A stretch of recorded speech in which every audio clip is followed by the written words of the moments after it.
اس لیے اس کے پاس آئیں، اس کے پاس آپ کی ہر مرض کا علاج موجود ہے. اس کو جانچیں، پرکھیں، اس کو اپنی زندگی دیں تاکہ وہ آپ کو ایک ہیلتھی لائف دے سکے.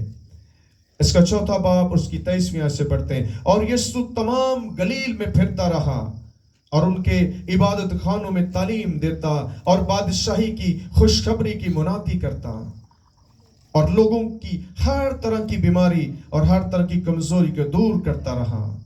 اور اس کی شہرت تمام سوریا میں پھیل گئی اور لوگ سب بیماروں کو جو طرح طرح کی بیماریوں اور تکلیفوں میں گرفتار تھے، ان کو جن میں بدروحیں تھیں اور مرگی والوں اور مفلوجوں کو اس کے پاس لائے اور اس نے ان کو اچھا کیا. آمین. کس نے اچھا کیا؟ یسوع نے اچھا کیا. یسوع اچھا کرنے کے لیے آیا ہے. یسوع شفا دینے کے لیے آیا ہے. اس لیے اس کی شفا کو حاصل کرنے کے لیے آپ کو اس کے پاس آنے کی بھی ضرورت ہے. میں اکثر دیکھتا ہوں کوئی اگر گھر میں بیمار ہے، اگر ڈاکٹر کرے 26 باری ان کو لے جائیں گے کہ انہیں خدا دے کر لے کے نو چل نہیں سکتا. کیا مسئلہ ہے؟ جنہیں چلانا ہو تو کوئی لے کے نہیں ہونا، جنہیں چلا نہیں سکتا اور کوئی 26 باری لے کے سویرے بھی لے آنا، شام بھی لے آنا، پرسوں بھی لے آنا، ہفتے میں پھر لے کے آنا. اتنے چل کرایا، لیکن خدا کے پاس نہیں آئیں گے جو شافی ہے. وہ تو پھر رہا ہے کوئی شفا لینے کے لیے آ جائے. دیکھیں وہ کیا کر رہا ہے، وہ تمام گلیل میں پھر رہا ہے، وہ آج پھر رہا ہے. کوئی آ جائے میری شفا کو لے لے، میں اس کو مفت شفا دینا چاہتا ہوں. میں ابھی بتا رہا تھا کہ آج سہارے بہت مل چکے ہیں، اس وقت سہارے نہیں تھے، ڈاکٹر اتنے نہیں تھے، لوگوں کا زیادہ بھروسہ خدا پر تھا. وہ ایسے مسیح کی تلاش کر رہے تھے. لیکن آج ڈاکٹر تب تک آپ کی مدد نہیں کر سکتے جب تک خدا آپ کی مدد نہیں کرے گا.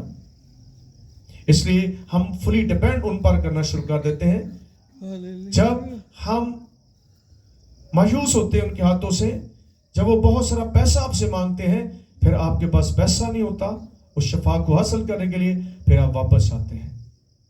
اگر کوئی ایسا ہے جس کے پاس وسائل نہیں ہے کہ وہ اپنا علاج نہیں کروا سکتا، اپنے ٹیسٹ نہیں کروا سکتا، وہ یسوع کے پاس آ جائے، وہ اس کو فری میں شفا دے گا. آمین. اس کے پاس آنا بہت ضروری ہے.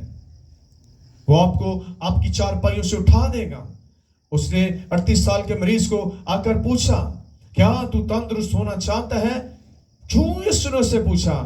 کیونکہ بعض اوقات ہم بیماریوں کے ساتھ رہنا سیکھ لیتے ہیں، ہم ان بیماریوں کے ساتھ دوستی کر لیتے ہیں. وہ جائے نہ جائے کوئی ان سے فرق نہیں، لیکن خدا کو بڑا فرق پڑتا ہے. وہ نہیں چاہتا کہ آپ بیمار رہیں.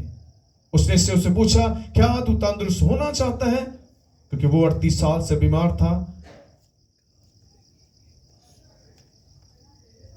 خدا نے جب اس سے پوچھا تو اس نے اپنی مجبوری بتا دی کہ میرے پاس کوئی مددگار نہیں ہے. جن کے پاس کوئی مددگار نہیں ہے، اور اس کے پاس یسوع خود چل کر آ جاتے ہیں.